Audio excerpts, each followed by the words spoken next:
안녕하세요. 의사가 들려주는 건강 이야기 건강톡톡 시간입니다. 저는 서울성모병원 순환기내과 교수 추은호고요. 저는 서울성모병원 순환기내과 이관용입니다. 한국인의 사망 원인 2위에 해당하는 무서운 질환, 바로 심근경색이죠. 네, 그렇습니다.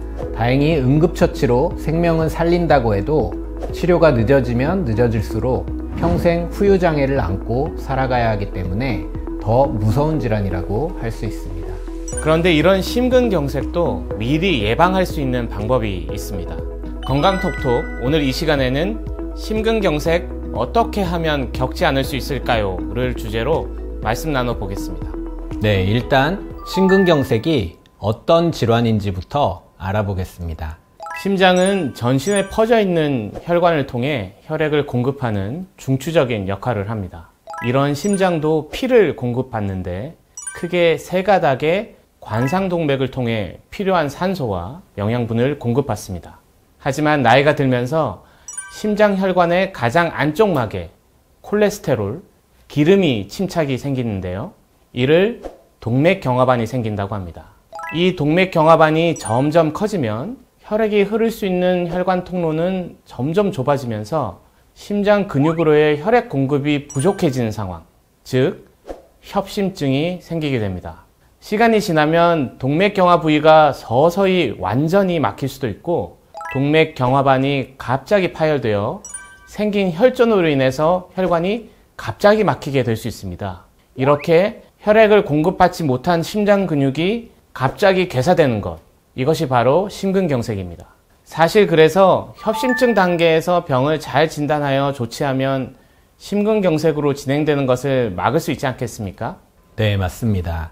일단 협심증이라는 용어는 심혈관 질환으로 혈관이 좁아져서 발생하는 증상을 이야기하는 용어입니다. 교수님이 협심증 단계라는 말을 해주셨는데 심혈관 질환의 진행 양상과 증상 및 이학적 검사의 특징을 바탕으로 병이 심각해지는 단계를 나눠볼 수 있습니다. 첫 번째로는 죽상동맥경화는 있지만 증상이 없는 단계입니다. 두 번째로는 운동할 때 경사진 곳을 오를 때 혹은 힘든 일을 할 때 흉통이나 호흡곤란이 발생하는 안정형 협심증 단계입니다. 세 번째로는 가만히 있어도 혹은 10분 이상 지속적인 증상이 발생하는 것이 불안정형 협심증 단계입니다. 그 다음이 심근경색입니다. 우리가 안정형 혹은 불안정형 협심증 단계에서 이 증상이 정말 문제가 있구나 하고 느끼고 병원에서 정밀검사를 받고 조치를 받으면 심근경색으로 진행되는 것을 막을 수 있습니다. 그리고 심근경색으로 인해 만성 후유증이 생기는 것도 막을 수 있겠죠. 그런데 문제는 일반 시청자들께서는 가슴 통증, 증상 하나만으로는 이것이 협심증인지 아닌지 감별하기가 어렵다는 거죠. 네, 중요한 말씀을 해주셨습니다. 역류성 식도염이나 갈비뼈 통증 등 여러 질환의 증상을 협심증으로 오인할 수 있거든요. 전형적인 협심증의 경우 가슴의 정중앙이나 약간 좌측에서 시작된 통증이 생깁니다. 때로는 어깨나 목, 팔로 퍼져나가는 방사통을 일으키기도 하고요. 두근거림, 식은땀 등이 함께 발생하기도 합니다. 하지만 오른쪽 가슴 통증의 경우에는 협심증이 아닌 다른 원인의 통증일 가능성이 많습니다. 협심증은 심장의 혈액 공급이 잘 안 될 때 생기는 증상이므로 운동할 때, 경사진 곳을 오를 때, 혹은 힘든 일을 할 때 등 심장이 더 일을 열심히 해야 되는 상황에서 더 증상이 심해지게 됩니다. 반대로 심한 증상이 있을 때 쉬게 된다면 점차 좋아지는 특징을 보입니다. 이런 특징을 보이는 가슴 통증이 있는 분들이라면 견딜만 하다고 참지 마시고 병원에서 정밀 검사를 받아보시는 것이 좋겠습니다. 이 협심증 단계에서 병원에 오게 되면 어떤 검사를 받게 될까 궁금하실 텐데요. 일단 병원에 내원하시게 되시면 심전도와 가슴 X선 촬영을 하고 외래 진료를 받게 됩니다. 심근경색증에 가까울 정도로 병이 진행을 했다면 심전도만 보고도 진단을 할 수 있습니다. 그러나 아직 안정형 협심증 단계라면 다음 검사들을 추가로 진행해 보게 됩니다. 운동하면서 심전도의 변화를 보는 운동부하 검사, 운동 대신 약물을 주입하고 심장에 관류가 안 되는 곳이 있는지 살필 수 있는 스펙트 핵의학 검사가 있고, 실제로 혈관 협착부가 있는지 영상으로 살펴볼 수 있는 관상동맥 CT 검사 등이 있습니다. 그러면 교수님, 이 검사들에서 이상이 있다면 어떤 치료를 받게 될까요? 이 검사들에서 관상동맥 협착으로 인해 심장 근육에 혈액이 덜 가는, 즉 허혈 상태가 확인이 된다면 혈액이 다시 잘 흐르게 만들어주는 치료가 필요합니다. 이를 혈관 재개통술이라 부르고, 기술적으로 스텐트를 삽입하는 방법과 수술적으로 관상동맥 우회로술 방법이 있습니다. 그렇지만 허혈 상태가 확인이 안 되거나 주치의 선생님이 현재 상태에서는 약물 유지 요법이 충분하다고 판단할 때는 주기적으로 외래 진료를 보면서 예방적 약물 치료를 지속하는 경우도 있습니다. 그렇다면 교수님, 이런 분들은 어떤 치료가 필요할까요? 아직 스텐트 치료까지는 필요 없지만 관상동맥에 동맥경화반이 어느 정도 존재하는 분들은 앞으로 더 진행하지 않도록 혹은 진행 속도를 늦추기 위한 관리가 필요합니다. 이런 경우 가장 주된 치료는 콜레스테롤 수치를 낮추는 것이 되겠습니다.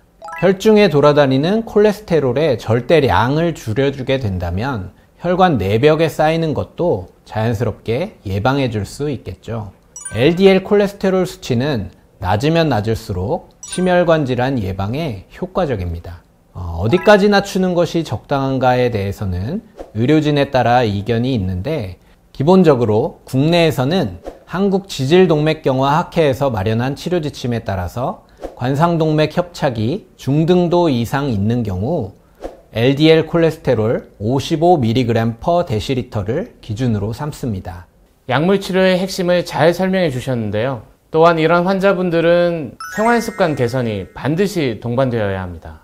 여러 가지 원인 인자들, 예를 들어 당뇨, 고혈압, 고지혈증 등 만성질환의 철저한 관리뿐 아니라 나쁜 식습관, 운동 부족, 흡연 등 환자가 노력해서 바꿀 수 있는 위험 인자를 없애도록 해야겠습니다. 평소에 저염식, 덜 기름진 음식, 채소, 금연을 하는 습관을 들이고 걷기 등과 같은 유산소 운동을 병행해야 합니다. 네, 좋은 말씀 감사합니다. 이런 좋은 생활 습관을 가지고 있다면 애초에 협심증이 생기지 않을 수도 있겠네요. 좀 더 구체적으로 여쭤보면 운동은 어떻게 하면 좋을까요? 운동은 식사 후 1시간 이내에는 피해야 하며 주당 3회 이상 1회당 30분에서 60분 정도가 적절합니다. 운동의 순서는 준비운동 5분, 본운동 30분에서 40분, 정리운동 5분 정도가 적절하겠으며, 준비 및 종료 단계에는 무게를 주지 않는 가벼운 체조나 스트레칭 등의 전신 운동이 바람직하겠습니다. 운동의 강도는 땀이 조금 나고 숨이 약간 가쁜 정도가 좋겠습니다.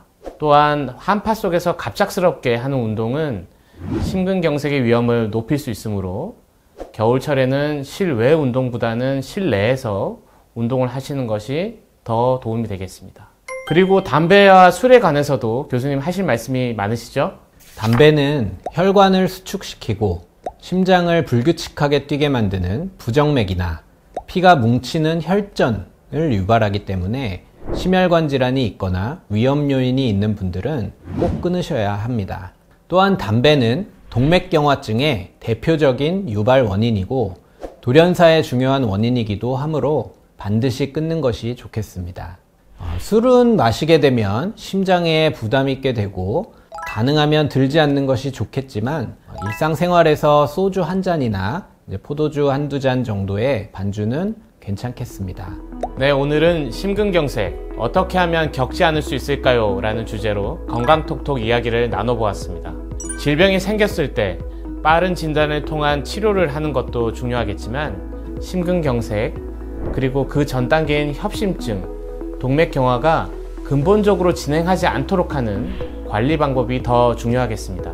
서울성모병원 순환기내과는 패스트트랙을 통한 심혈관 질환의 빠른 치료에 특화되어 있습니다. 뿐만 아니라 관상동맥 협착증 전 단계에 걸쳐서 체계적인 관리를 해드리는 시스템을 갖추고 있습니다. 심근경색, 협심증 환자의 치료와 예방에 저희 서울성모병원 의료진은 언제나 최선을 다하겠습니다. 시청해주신 여러분 감사합니다.